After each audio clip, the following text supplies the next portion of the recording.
जम्मू कश्मीर के जो दूर दराज के इलाके हैं वहां तक मतदाताओं तक पहुंचने की जिम्मेदारी चुनाव आयोग की रहती है और आखिरी वोटर तक भी चुनाव आयोग उसके मतदान का अधिकार लेकर जाता है।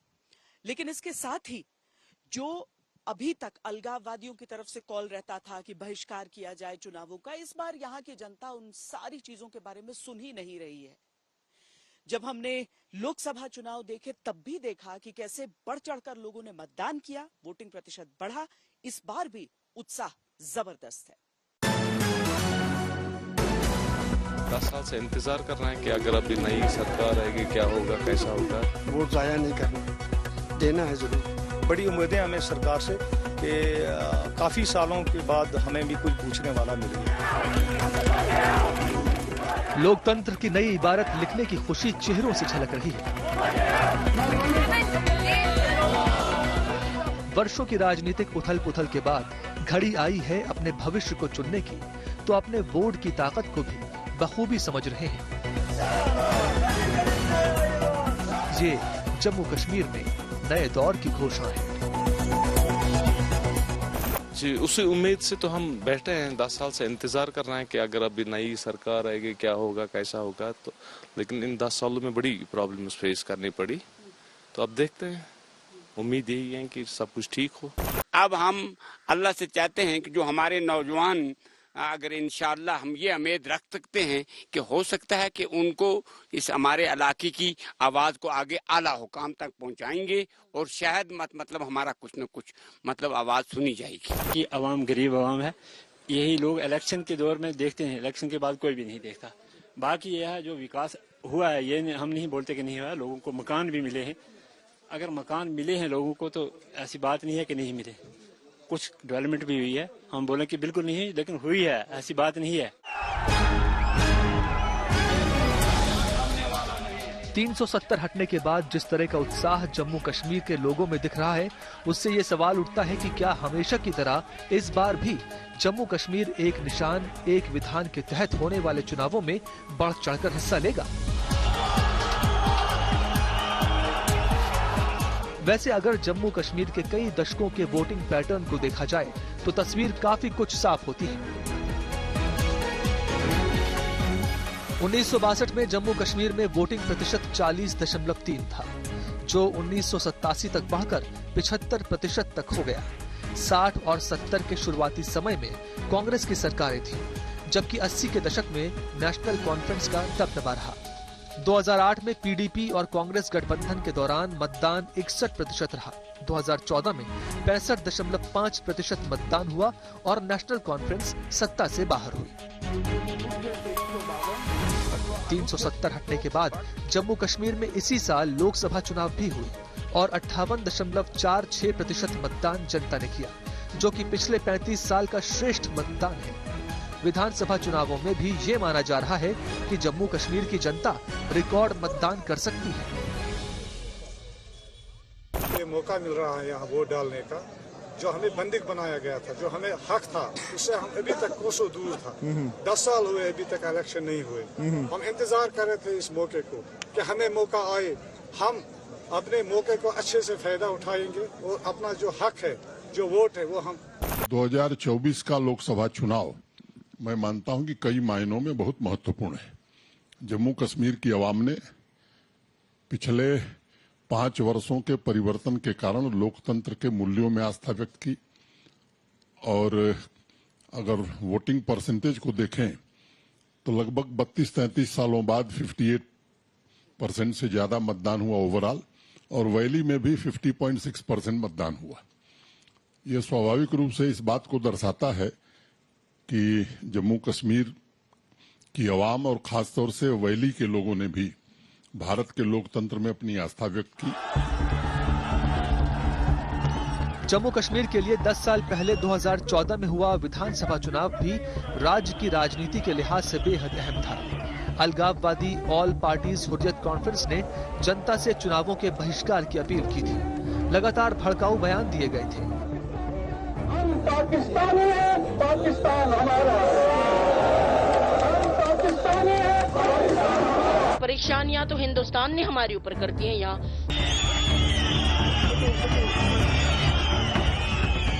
मतदान संपन्न हुआ तो जनता ने अलगाववादियों के इरादों को नकारते हुए लोकतंत्र पर भरोसा दिखाया। जम्मू कश्मीर में 65.5% मतदान हुआ। उत्तरी कश्मीर में पहले चरण में 70% से अधिक मतदान हुआ।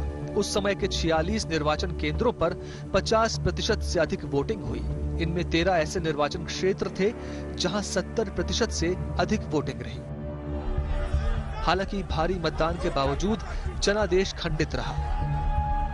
पीडीपी ने तब 28 सीटें जीती, बीजेपी ने 25, नेशनल कॉन्फ्रेंस को सिर्फ 15 और कांग्रेस को 12 सीटें ही मिली। जम्मू कश्मीर पीपल्स डेमोक्रेटिक पार्टी किसी को बहुमत न मिलने के कारण राष्ट्रपति शासन लगा, लेकिन फिर बीजेपी और पीडीपी ने मिलकर सरकार चलाई। मुख्यमंत्री मुफ्ती मोहम्मद सईद की मौत के बाद महबूबा मुफ्ती के तौर पर जम्मू कश्मीर को पहली महिला मुख्यमंत्री मिली। मैं महबूबा मुफ्ती खुदा के नाम पे हल्फ उठाती हूँ। मैं डॉक्टर निर्मल कुमार सिंह। 2018 में बीजेपी ने समर्थन वापस लिया और गठबंधन सरकार गिर गई। तब से अब करीब 7 साल बाद चुनाव हो रहा है।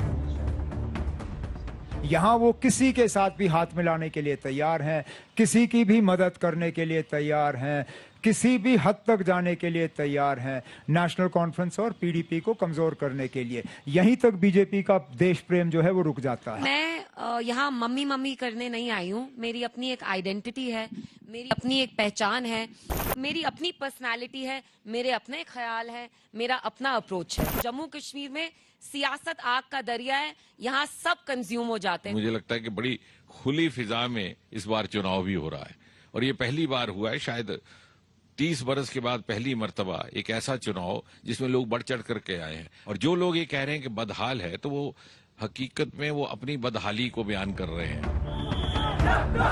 बदली परिस्थितियों में होने वाले चुनावों के नतीजे जम्मू कश्मीर के आने वाले दिनों की तस्वीर के साथ प्रशासनिक संरचना को भी तय करेंगे। जम्मू कश्मीर ऐतिहासिक मोड़ से अब कुछ ही दिन दूर है।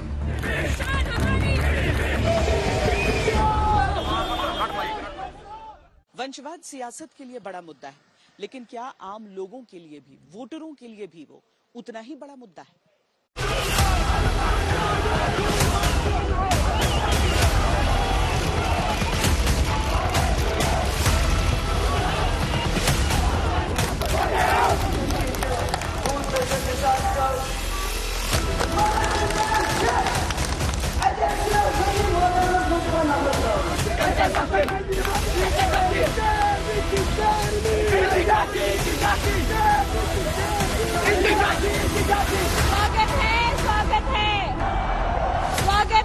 स्वागत है। आजादी के बाद से ही हमारा प्यारा जम्मू कश्मीर इस खूबसूरत राज्य को परिवारवाद ने खोखला करना शुरू कर दिया। प्रधानमंत्री मोदी ने अपनी चुनावी रैली की शुरुआत में ही वंशवाद पर वार किया तो जम्मू कश्मीर की चुनावी राजनीति में बहस छिड़ गई। जब बीजेपी को इन फैमिलीज में से किसी की मदद की जरूरत थी, तब हम बर्बादी के जिम्मेदार नहीं थे। अभी मुश्किल से 5-6 साल हो गए। पीडीपी के साथ तो बीजेपी का जम्मू कश्मीर में रिश्ता था, तब उनको पीडीपी में कोई खराबी नजर नहीं आई। उमर अब्दुल्ला को जम्मू कश्मीर की राजनीति पिता फारूक अब्दुल्ला से मिली। फारूक अब्दुल्ला ने अपने पिता शेख अब्दुल्ला की विरासत संभाली थी। अब उमर अब्दुल्ला के बेटे जहीर अब्दुल्ला और जमीर अब्दुल्ला राजनीति में कदम रख चुके हैं। कोई होना चाहिए जो इसको मैदान को आगे चला सके, हमारी मुहिम को आगे चला सके, हमें इस नफरत से निजात दे जहां आज वतन में हिंदू और मुसलमान को बांटा जा रहा है, सिख और ईसाई को बांटा जा रहा है। मैंने वो हिंदुस्तान नहीं देखा आज तक, आज देख रहा हूँ। जनाब डॉक्टर फारूक अब्दुल्ला साहब। इतना ही नहीं, नेशनल कॉन्फ्रेंस ने इस बार जिन उम्मीदवारों को टिकट दिया है उनमें 1-2 नहीं 2 दर्जन से ज्यादा उम्मीदवार ऐसे हैं जिनके परिवार में कोई न कोई कभी न कभी विधायक या मंत्री रहा है। इनकी जमात में कितने हैं जो बापू की वजह से आए हुए हैं? वो तो आप गिनती ही नहीं है। क्या ये बिल्कुल साफ धुले हुए हैं?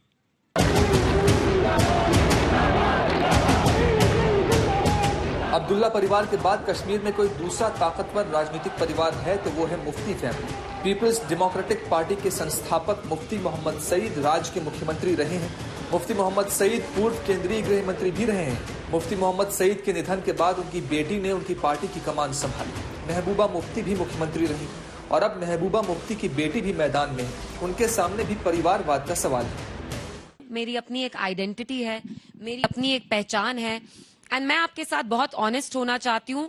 मैं मीडिया में पिछले 5 साल से हूँ, जब से आर्टिकल 370 हटा, और तब महबूबा जी की पॉपुलैरिटी थोड़ी कम थी, लेट्स बी ऑनेस्ट। तो लोग मुझे जानते हैं एज इल्तिजा, और उनको बहुत सारे लोग जब मैं कैंपेनिंग करती हूँ वो कहते हैं ये वोट आपकी पार्टी के लिए नहीं है, ये वोट आपके लिए, क्योंकि हम आपको पसंद करते हैं। तो मेरी भी एक आइडेंटिटी है, मेरी भी एक पर्सनैलिटी है। I have a long way to go, but I don't want to be just Mehbooba Mufti's daughter और Mufti Sahab's grand daughter. Of course that is a part of my identity, but मेरी अपनी पर्सनालिटी है, मेरे अपने ख्याल है, मेरा अपना अप्रोच है। नेशनल कॉन्फ्रेंस की तरह ही पीडीपी ने भी उन लोगों को उम्मीदवार बनाया है जिसमें वंशवाद की झलक नजर आती है। सवाल ये उठता है कि राजनीति के लिए वंशवाद एक मुद्दा है जो समय समय पर उछलता रहता है, लेकिन क्या वोट डालने वाली जनता के लिए वंशवाद चुनावी मुद्दा है? ये चुनाव नए जम्मू कश्मीर का चुनाव कहे जा रहे हैं। हर मुद्दा जरूरी है और हर मुद्दे पर जनता का रुख नतीजे तय करेगा।